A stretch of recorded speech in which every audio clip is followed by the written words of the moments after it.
Well, Frank, your excavator is fixed.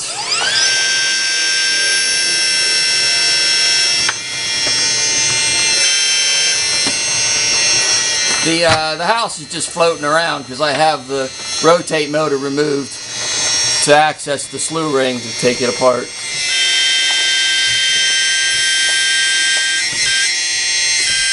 There we go. So the house is just floating.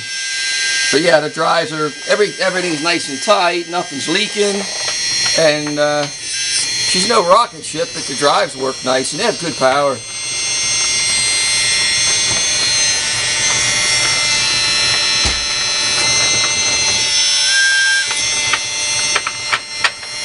So next thing I need to do is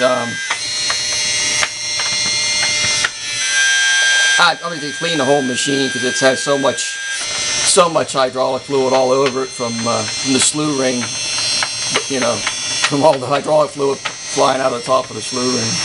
But it's fixed, and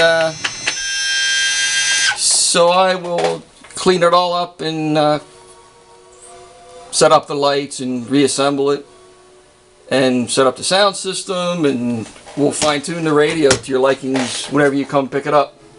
I'll talk to you soon, Frank.